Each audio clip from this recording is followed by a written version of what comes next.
انہوں نے خود سے ساری چیزیں ہینڈل کی، خود سے پیسے دیے، خود سے بچی چھڑوا لی. جب بچی واپس آ گئی تب بھی وہ پولیس کے سامنے جا کے اسٹیٹمنٹ دینے کو تیار نہیں تھے. چیف منسٹر صاحب کو ان کے گھر جا کر ان کو یہ اعتماد دلانا پڑا کہ آپ پولیس کے سامنے آئیں، اسٹیٹمنٹ دیں تاکہ آپ کے کیس کو ہم آگے بڑھا سکیں. یہ عدم اعتماد جو لوگوں کا پولیس کے اوپر بڑھا تھا، یہ بہت تشویشناک بات تھی. یہ اس طرح نہیں ہونا چاہیے تھا. کراچی شہر میں خاص طور پہ پولیس کی فائرنگ سے بے گناہ شہریوں کی ہلاکت اور زخمی ہونے کے واقعات میں بہت زیادہ اضافہ ہوا. اور یہ پچھلے 1 سال سوا سال میں آپ دیکھیں کہ تواتر کے ساتھ اس قسم کے واقعات ہوئے، اور بار بار ان چیزوں پر آئی جی صاحب کو بلا کے یہ تاکید کی جاتی تھی اور بتایا جاتا تھا کہ چیزیں ٹھیک نہیں ہو رہی، ان کو آپ ٹھیک کریں. اس کے ساتھ ساتھ جو شکارپور کا ہے علاقہ، یہ ہمیشہ سے بڑا ٹربلڈ ایریا رہا ہے، بڑا ڈیفیکلٹ ہے یہ شکارپور کا. وہاں آئی جی صاحب نے اپنے ایک پسند کے افسر کو لگا دیا، تو وہاں جانے کے بعد حالات مزید خراب ہوئے. جب حالات ان سے کنٹرول نہیں ہو رہے تھے تو بجائے اس کے کہ وہ اپنی چیزوں کو درست کریں، انہوں نے میڈیا کے سامنے آ کر وہاں الزامات لگانا شروع کر دیے لوگوں کے اوپر اور الٹی سیدھی باتیں کرنا شروع کر دی.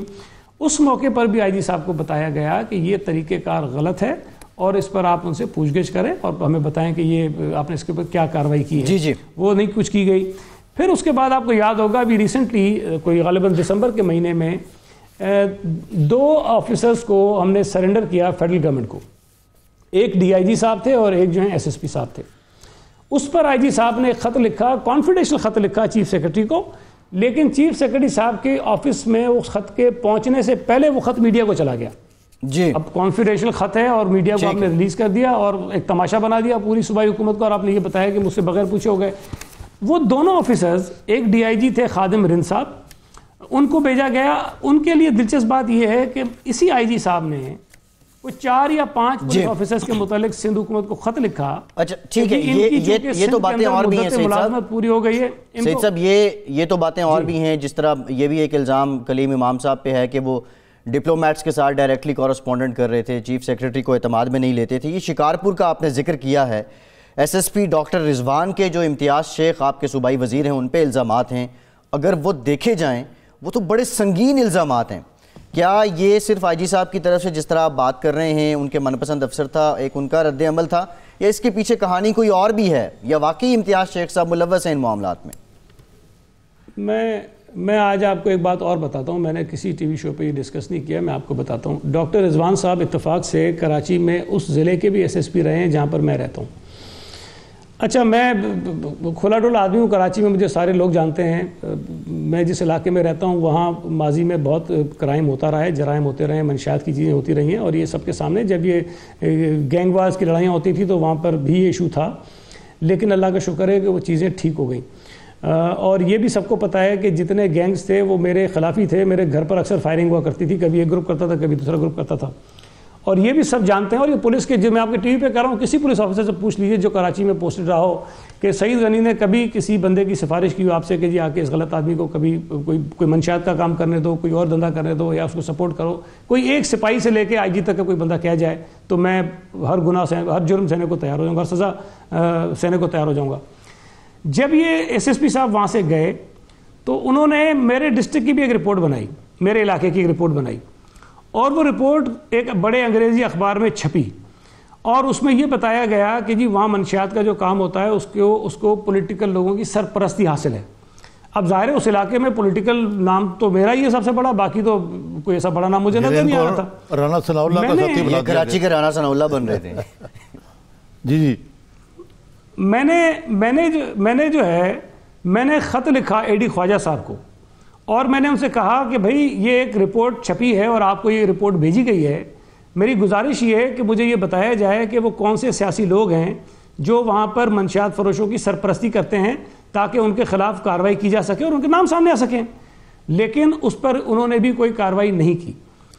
اس کے بعد ایک اور لڑکا کراچی شہر سے، غالباً اس کا نام فیصل لودھی تھا، اس کو اٹھایا گیا پی آئی بی کالونی کی حدود سے اور اس کو پولیس نے مار دیا اٹھانے کے بعد، اور بتایا گیا کہ یہ پولیس مقابلے میں مارا گیا ہے.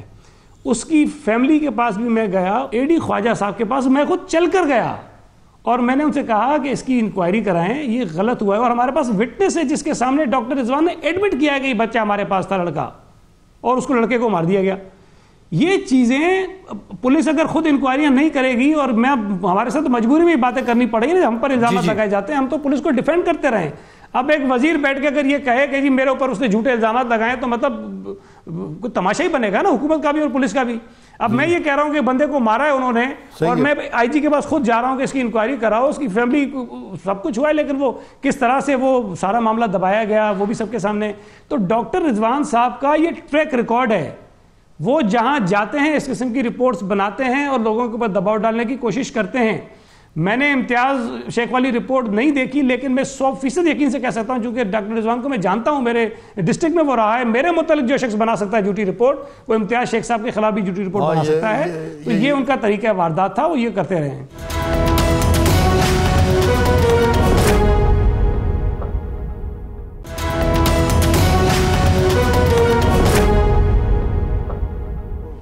اس وقت ایک سارے جو اتحادی حکومت کے وہ ناراض ہیں اور بنانے کے لیے کہہ رہے ہیں. سب سے پہلے ایم کیو ایم پاکستان نے ہی خالد مقبول صدیقی صاحب نے کہا کہ جی میں الگ ہو رہا ہوں کابینہ سے, لیکن حکومت کا تعاون جاری رہے گا.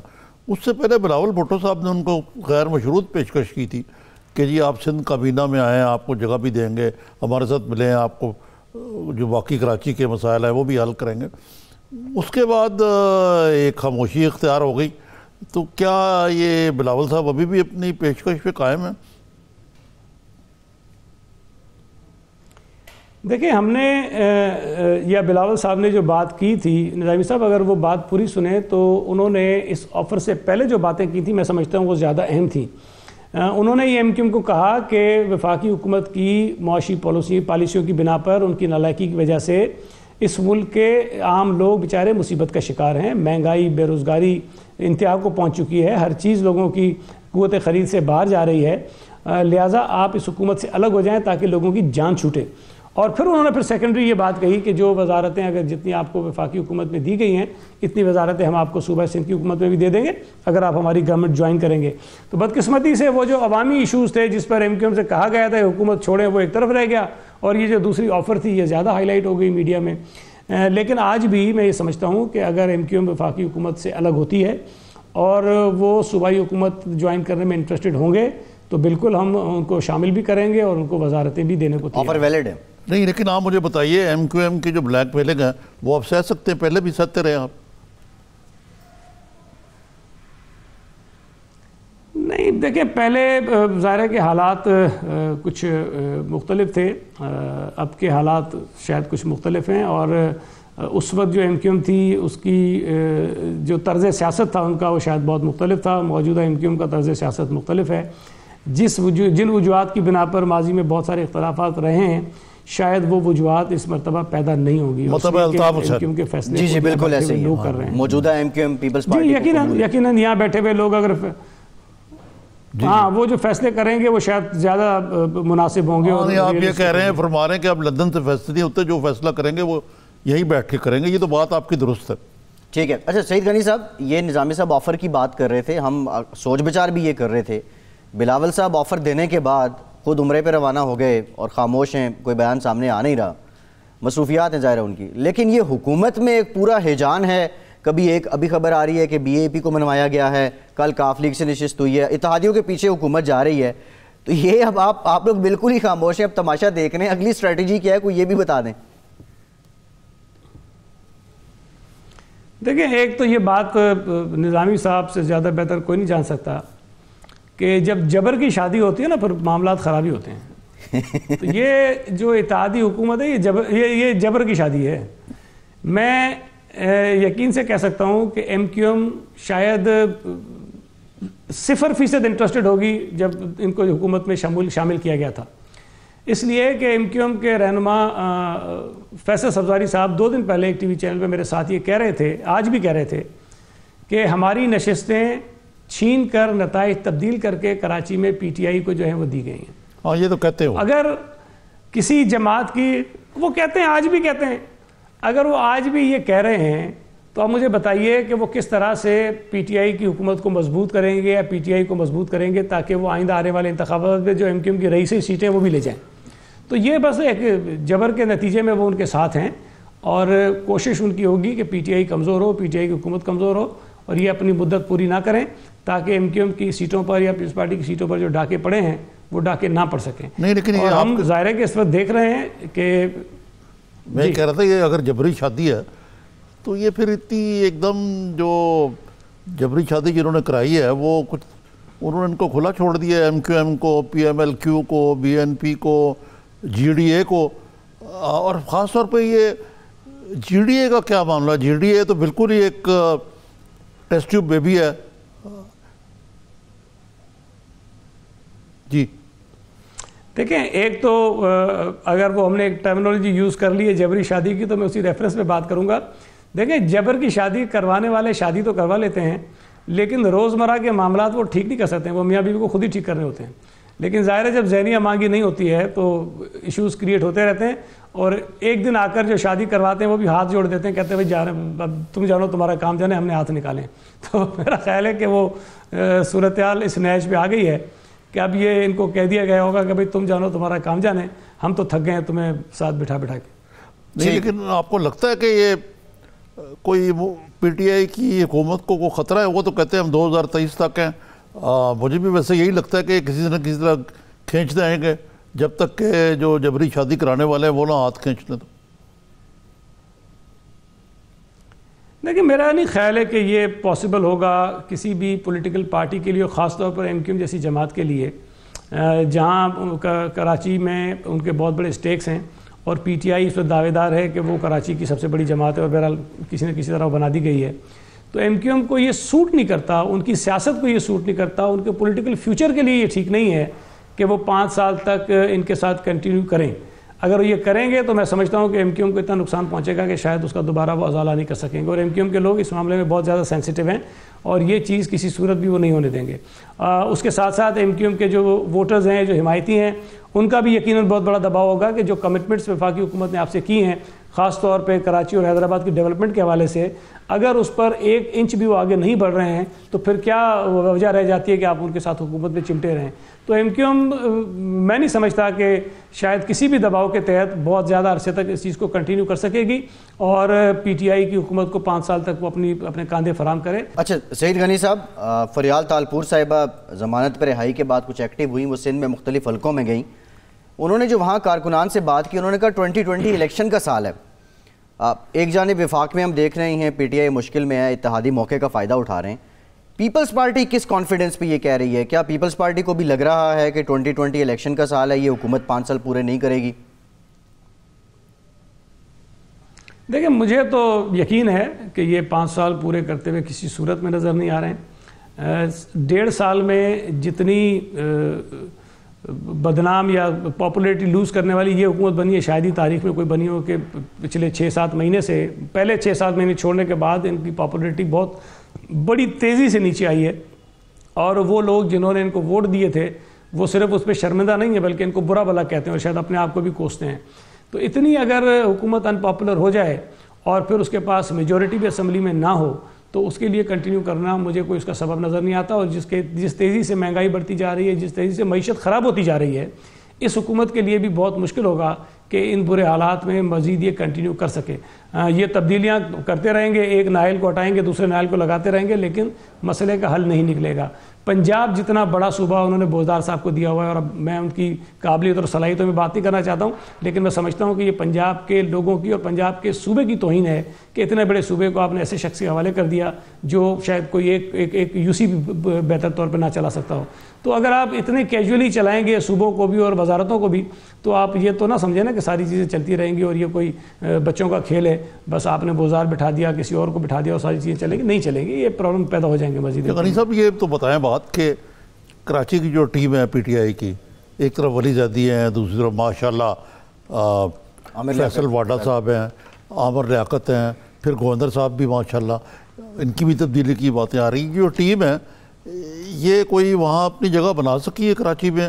یہ تو آپ تو کہتے ہیں نا کہ وہ ان کو پیوند کاری کے ذریعے جتایا گیا، لیکن کوئی اس کے بعد بھی کوئی انہوں نے کوئی کانسٹیٹوئنسیز بنائی ہیں وہاں؟ نظامی صاحب، ایک آدمی اگر یو سی کا الیکشن ہار جائے اور اسی حلقے سے پھر وہ ایم این اے بن جائے 71,000 ووٹ لے کے، تو یہ کوئی معجزہ ہی ہو سکتا ہے. جو عام سائنس ہے الیکشن کی، وہ تو ہمیں کوئی اس کا، علی زیدی صاحب اپنی یو سی کا الیکشن ہار گئے تھے. اچھا صحیح ہے. اور اس کے بعد وہ ایم این اے بن گئے اسی حلقے سے. جی. تو اب بات یہ ہے کہ جو عام سائنس ہے، جو الیکشن لڑتے ہیں، جن لوگوں کو پتہ ہے یہ ناممکنات میں ہوتا ہے، لیکن بہرحال یہ بھی معجزہ ہوا کراچی میں، اور ایسے اور بھی کئی معجزے ہوئے ہیں.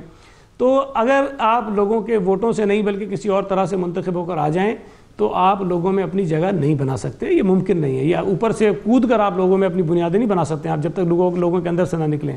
تو یہ بہت کوششیں کر رہے ہیں لیکن نہیں کر پا رہے ہیں. دوسرا یہ کہ ان کی جو امیچورٹی ہے وہ سب کے سامنے ہے، آپ سب دیکھ رہے ہوتے ہیں کابینہ میں ان کی باتیں جو ہوتی ہیں، جس طرح یہ میڈیا پہ آ کے باتیں کرتے ہیں، جس قسم کے اسٹیٹمنٹس دیتے ہیں، جس طرح آپس میں لڑ رہے ہوتے ہیں، یہ بات کسی سے ڈھکی چھپی نہیں ہے.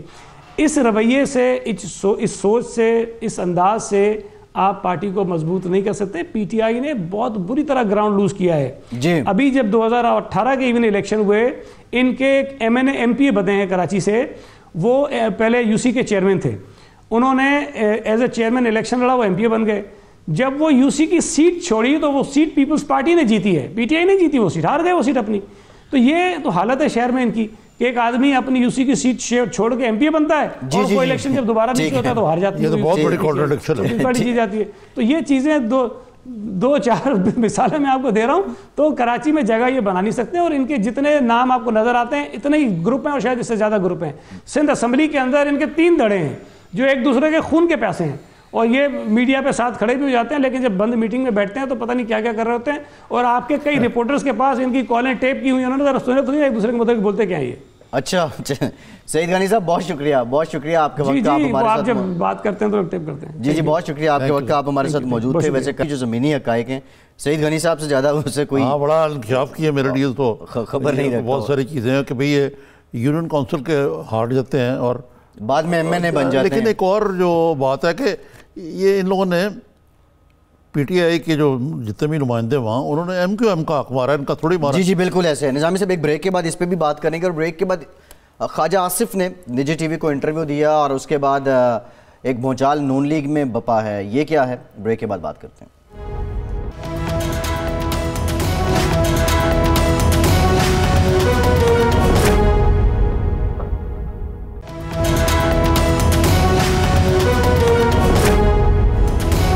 بریک کے بعد ایک بار پھر سے آپ کو خوش آمدید کہیں گے. نظامی صاحب بریک میں ہمیں جوائن کیا ہے ڈاکٹر مصدق ملک صاحب نے، مسلم لیگ نون کے سینئر رہنما ہیں. بہت شکریہ ڈاکٹر صاحب آپ سے گفتگو کرتے ہیں. نظامی صاحب ایک انٹرویو دیا خواجہ آصف صاحب نے نجی ٹی وی کو، اور اس کے بعد انہوں نے بڑے ہوشربا انکشافات کی اور اپنی پارٹی پہ کھل کے تنقید کی. سننے میں یہ آ رہا ہے کہ اس انٹرویو کے بعد خواجہ آصف صاحب سے بہت سے لوگ ناراض ہیں، اور جن میں مریم نواز صاحبہ بھی ہیں.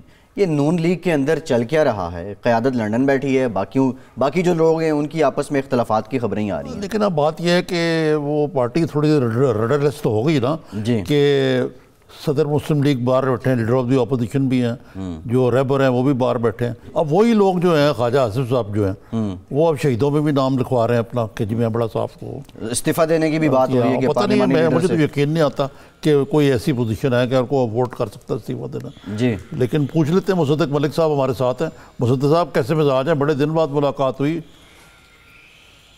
جی اللہ کا کرم، تھینک یو سر. جی میں کچھ ٹریول کر رہا تھا، میری کوئی خاندان میں شادی تھی، اس کے لیے ٹریول کر رہا تھا. تو اگر میں یہ کہوں کہ بڑی دیر کی میرے پاس آتے تو غلط تو نہیں ہوگا؟ نہیں غلط نہیں ہوگا. یا یوں کہوں کہ صبح کا بولا شام کو گھر آ جائے تو سوچ رہا تھا آپ کہیں کہ جلدی آ گئے ہو، کیا ہوا؟ میں کہہ رہا ہوں یہ اگر کہیں کہ صبح کا بھولا ہوا شام کو گھر آ جائے تو اس کو بھولا ہوا نہیں کہتے غالباً. تو یہ بتائیں کہ یہ نہیں سر، وہ ایک جی آپ کچھ کہہ رہے تھے. ایک فلم تھی نا سر، تو اس میں وہ صاحب داخل ہوتے ہیں تو اوپر سے ان کی بیگم صاحبہ پوچھتے ہیں کہ ہنی یو آر بیک، تو اس نے کہا کہ I never left. You never left. اچھا یہ بتائیے کہ یہ آج کل تو مریم اورنگزیب زیادہ اسپوکس مین لگتی ہیں، آپ کم ہی غائب ہی رہیں، لیکن پھر بھی آپ ہی سے پوچھنا پڑے گا کہ یہ مسلم لیگ میں کوئی گروپ بندی ہوئی ہے؟ کوئی خواجہ آصف صاحب نے کوئی واقعی ارتعاش پیدا کیا ہے؟ یہ چائے کی پیالی میں طوفان ہی ہے؟ نہیں، ایک تو مریم اورنگزیب صاحبہ آپ کو پتہ ہے ویسے بھی ہماری آفیشیل اسپوکس پرسن ہے، تو اسپوکس پرسن تو وہی رہیں گی، مگر کیونکہ ہم بھی پارٹی کے اندر اس کے رکن ہیں، اس کے کارکن ہیں، تو ہم بھی آپ کے سامنے حاضر ہوتے رہتے ہیں. نہیں، پارٹی کے اندر کسی قسم کا کوئی ارتعاش نہیں ہے. میں نے بہت سی خبریں دیکھی ہیں، سنی ہیں، مگر ایسی کوئی چیز نہیں ہے. پارٹی کے اندر اختلافات ہمارے یعنی مختلف جو معاملات ہوتے ہیں, جو پالیسی میٹرز ہوتے ہیں, اس پہ جب پارٹی کے اندر میٹنگ ہوتی ہے تو ہم کھل کے بولتے ہیں, تنقید بھی کرتے ہیں, اپنا پوائنٹ آف ویو بھی دیتے ہیں. مگر جب پارٹی فیصلہ کر لیتی ہے تو سب ایک صف میں کھڑے ہو جاتے ہیں, اور وہی سچویشن ہے اس وقت. خواجہ صاحب کے درمیان کوئی کولڈ وار ہے واقعی کوئی؟ نہیں, بالکل نہیں. میں نے کچھ خبریں بھی پڑھی ایک دو اخبارات کے اندر, اور کل ایک ٹیلی ویژن پروگرام میں نے دیکھا بھی یہ کہ کہا گیا کہ کوئی شاہد خاقان عباسی صاحب کی کوئی رفٹ چل رہی ہے. میں اور مفتاح اسماعیل صاحب موجود تھے. آپ کو معلوم ہے کہ ہمارا بڑا لگاؤ ہے, بہت محبت کا رشتہ ہے شاہد خاقان عباسی صاحب سے. تو کچھ خاندان کے فیملی کے معاملات پہ ہم بات کر رہے تھے, تو ایک دو دوست آئے اور ان سے سب گلے ملے اور 2-4 منٹ گپ ماری, اور اس کے بعد انہوں نے کہا کہ آپ لوگ لگتا ہے کوئی بات کر رہے ہیں. ہم نے کہا کہ وہ ایک ذاتی سی بات ہو رہی تھی تو ہم تھوڑی دیر میں حاضر ہوتے ہیں جی. مگر اس بات کو بڑھا کے ایسے پیش کیا گیا کہ کوئی معاملہ ایسا ہوا ہے کہ پارٹی کے اندر کوئی رفٹ ہے. بالکل قطعاً کوئی ایسی بات نہیں. تو مطلب ہے کہ ایک پارٹی کے اندر رفٹ نہیں ہے تو, لیکن پھر آپ بتائیے, مثلا آپ نے کہا کہ کھل کے بات ہوتی ہے پارٹی کی میٹنگ میں, تو کوئی اس قسم کی فیلنگ ہے کہ جو پارٹی جو پاکستان میں وہ کوئی نگلیکٹڈ فیل کر رہی ہے کہ ان کو آن بورڈ نہیں لیا گیا اور مشاورت کے بغیر فیصلے کر لیے گئے؟ دیکھیے, زیادہ جو مباحثہ اور بحث چلتی ہے وہ چلتی ہے پالیسی کے معاملات پہ, اور اگر شکوہ یہ ہو کہ ہمیں آن بورڈ نہیں لیا گیا تو اس کا مطلب ہے کوئی ڈیبیٹ ہی نہیں ہوئی. اس کا تو مطلب ہے کہ بس ایک فیصلہ ہو گیا. مگر آپ کو تو معلوم ہے ٹیلی ویژن پہ پروگرام بھی آتے رہے ہیں کہ بحث ہوتی رہی, گپ لگتی رہی, مختلف لوگوں نے اپنی آراء دیں, اور پھر پارٹی نے ایک متفقہ فیصلہ کیا جو ہماری لیڈرشپ نے دیا, ہمارے صدر نے دیا. تو وہ تمام چیزیں آپ کے سامنے ہیں. اس کا مطلب ہے کہ پارٹی کے اندر بحث بھی ہوئی ہے, مباحثہ بھی ہوا ہے, جن لوگوں کی مختلف نقطۂ نظر تھے ان کے نقطۂ نظر سنے بھی گئے ہیں, پہنچائے بھی گئے ہیں, اور پھر ایک فیصلہ ہوا ہے. مگر ایک مرتبہ جب فیصلہ ہو گیا, رائے تو پارٹی کی پارلیمانی میٹنگ بلانے کا مقصد ہی یہ ہوتا ہے کہ سب کی رائے سنی جائے, صرف اناؤنسمنٹ کے لیے تو نہیں بلایا جاتا, اور تنقید بھی سنی جائے, اور جو لوگ اس کے حق میں ہیں ان کا نقطۂ نظر بھی سنا جائے, اور اس کے بعد جب فیصلہ ہو جائے تو پھر پارٹی کے تمام اراکین اس فیصلے کے ساتھ کھڑے ہوتے ہیں. جی اچھا ڈاکٹر صاحب, یہ پارٹی پالیسی کی آپ نے بات کی ہے. خواجہ آصف صاحب نے اپنے انٹرویو میں کہا, اور جو سٹیک ہولڈرز تھے آپ کے دوسرے ٹیئر کی قیادت تھی, ان کو اعتماد میں کیوں نہیں لیا گیا؟ دیکھیے, میں آپ کے سامنے 2 چیزیں پیش کروں گا. پہلی بات تو یہ ہے کہ میں وہاں موجود نہیں تھا, یہ بڑا اہم نقطہ ہے. اس وجہ سے میں نہ تصدیق کر سکتا ہوں نہ تردید کر سکتا ہوں. ہم بھی جب حکومت میں تھے اور مختلف جو کابینہ کی میٹنگز ہوتی تھیں اس میں جب فیصلے کیے جاتے تھے تو کچھ فیصلے ایسے ہوتے ہیں جس میں آپ کو کہا جاتا ہے کہ دیکھیے آپ کو کانفیڈنس میں لیا گیا ہے, مگر اس کو اس وقت اگر آپ ریلیز کریں گے تو یا ملک کو نقصان پہنچے گا یا پارٹی کو نقصان پہنچے گا, یا اگر کوئی سیاسی کھیل کھیلا جا رہا ہے تو کھیل خراب ہو جائے گا. اس وجہ سے یہ تو کوئی نئی بات نہیں ہے کہ آپ کو یہ کہا جائے کہ یہ مناسب وقت نہیں ہے, اس وقت اس پہ بات مت کیجیے. مگر جو بھی فیصلے ہوئے ہیں وہ آپ کے سامنے آہستہ آہستہ کھل کے آتے رہے, تو اس میں کوئی ابہام تو ہے نہیں. اچھا, یہ بتائیے کہ ہوٹل کے اندر کھانا تو کھا رہے تھے میاں نواز شریف صاحب, اس پہ بڑی ہاکار مچی ہوئی ہے یہاں, اور ایک دم انکوائریاں شروع ہو گئی ہیں, میڈیکل رپورٹس منگوانی شروع کر دی ہیں. اس کے علاوہ یہ چیز جو ہے جو مجھے بھی حیرانگی ہوتی ہے بعض اوقات, کہ ایک پہلے سوئچ تھا کانفرنٹیشن کا کہ جی ووٹ کو عزت دو, جی ٹی روڈ پہ لانگ مارچ جو ہے کریں گے, مجھے کیوں نکالا, اور شہباز شریف صاحب کو پیچھے رکھا جا رہا تھا.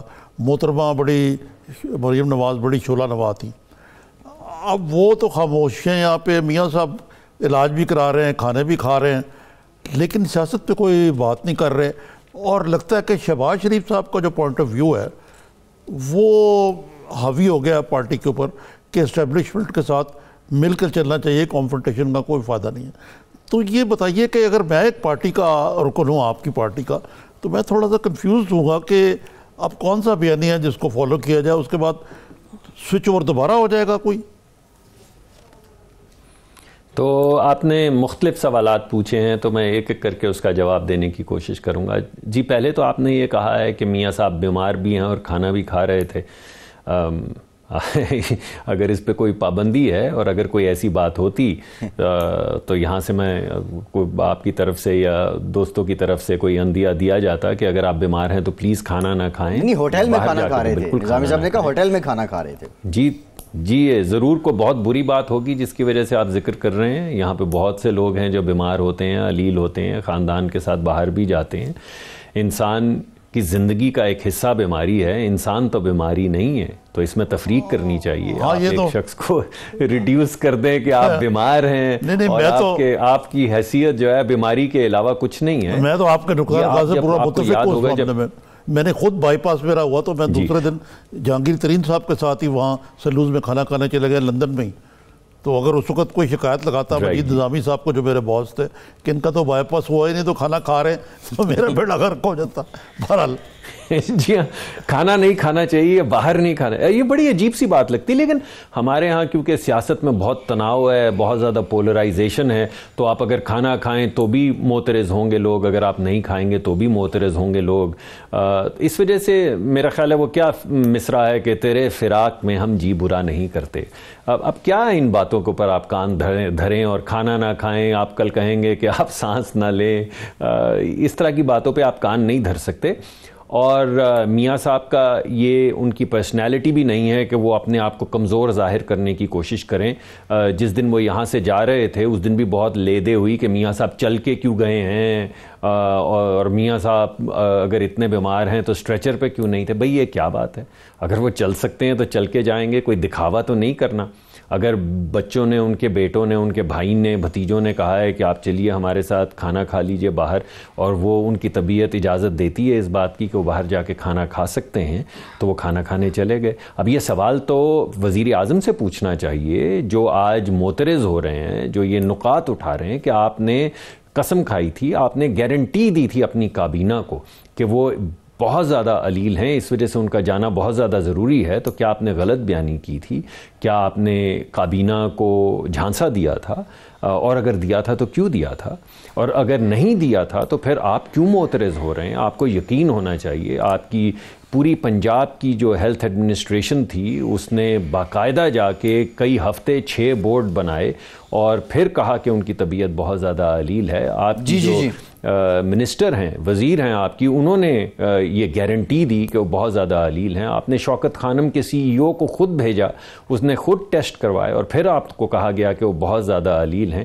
آپ نے آغا خان یونیورسٹی سے لیڈنگ پروفیسر کو بلایا اور پھر آپ نے چیک کیا اور کنفرم کیا. ان تمام چیزوں کے بعد اگر آپ کو اپنے فیصلے پہ اب بھی آپ کو شک ہے تو آپ کو پتہ ہونا چاہیے کہ آپ ایک نیوکلیئر ملک کے وزیر اعظم ہیں.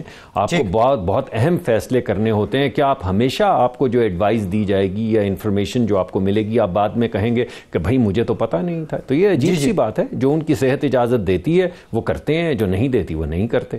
اب میں نے اتنا لمبا جواب دیا کہ باقی سوالات میں بھول گیا. وہ نیریٹو والی بات جو تھی, ورکر کنفیوز ہے, نیریٹو جو ہے یہ اس کی کنفیوژن جو ہے آپ جی تو وہ ذرا مجھے آپ ذرا تھوڑا سا اگر بتا دیں تفصیل سے کہ نیریٹو میں کانٹرڈکشن کہاں ہے. اگر میاں صاحب نے کہا تھا کہ پارلیمان کو, آئین کو عزت دو, تو وہ ایک کنونشن کی شکل میں جو چیز چل رہی تھی. آپ کو معلوم ہے کہ برطانیہ کے ملک میں کوئی کانسٹیٹیوشن نہیں ہے, کنونشن ہے, اور کنونشنز کی قید اسی طرح کی ہے جس طرح آئین کی قید ہوتی ہے. تو پاکستان میں ایک کنونشن تھا کہ وزیر اعظم کے پاس, الیکٹڈ وزیر اعظم کے پاس ایک طاقت ہونی چاہیے یا ہے کہ وہ ایک retiring chief of the army staff کو دوبارہ سے اپوائنٹ کر سکیں یا ایکسٹینڈ کر سکیں یا نہیں. تو یہ آج تک کسی نے نقطہ اٹھایا نہیں تھا. پہلی مرتبہ عدالت نے اس نقطے کو اٹھایا اور کمال کیا کہ پہلے اٹھایا اور پھر گیند واپس پارلیمان کے پاس بھیج دیا. تو ہمارے ہاں تو کنونشن چل ہی رہی تھی, مگر بہرحال اگر ایک ابہام تھا اور عدالت نے دیکھا کہ یہ ابہام ہے اور سوچا کہ اس کو ریموو کرنا چاہیے, تو وہ واپس پارلیمان کے پاس آیا اور پارلیمان نے اسی آئین کے اندر لکھی وہی کنونشن جس کا استعمال میاں نواز شریف صاحب نے بھی کیا تھا. جب پچھلے جنرل صاحب کی ایکسٹینشن آئی تھی تو ان کے پاس یہ طاقت موجود تھی کہ وہ ایکسٹینشن کریں یا نہ کریں. انہوں نے ایک فیصلہ کیا جس کا مطلب ہے کہ یہ کنونشن ہم پہلے سے مان رہے تھے اور اس کنونشن کو مد نظر رکھتے ہوئے ہم نے ایک فیصلہ کیا تھا.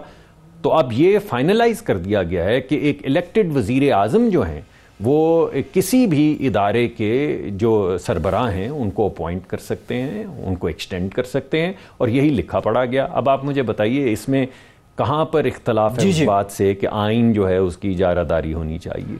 نہیں, اختلاف یہ نہیں ہے. اختلاف یہ ہے کہ جو ایک کاؤنٹر نیریٹو تھا وہ بالکل آپ نے خاموشی اختیار کر لی ہے. کیا وجہ ہے کہ مریم بالکل خاموش ہیں؟ یہ ایک تبدیلی تو ہے نا جی. میں نے ابھی چلتے ہوئے سنا ہے, مجھے نہیں معلوم کہ یہ سچ ہے یا نہیں, لیکن ابھی مجھے ایک صحافی نے کہا کہ میاں نواز شریف صاحب کے اوپر کوئی نیب کا نیا مقدمہ آج درج ہدایت کی گئی ہے, چیئرمین صاحب نے اپروو کیا کہ ان پر مقدمہ درج کر دیا جائے. میں نہیں جانتا یہ حقیقت ہے یا نہیں. مریم نواز صاحبہ کو دوبارہ سے ECL پہ ایک نئے مقدمے میں ڈال دیا گیا ہے. جاوید لطیف صاحب کو نئے مقدمے میں الجھا کے کسی ECL پہ ڈالا گیا ہے. ٹھیک ہے, اچھا ایک بریک لیتے ہیں ڈاکٹر صاحب, ایک بریک لیتے ہیں. جب واپس آئیں گے اسی سوال کا جو دوسرا حصہ تھا, یہ سب باتیں اپنی جگہ ہیں لیکن مریم نواز خاموش کیوں ہیں؟ بریک کے بعد اس پہ بات کرتے ہیں.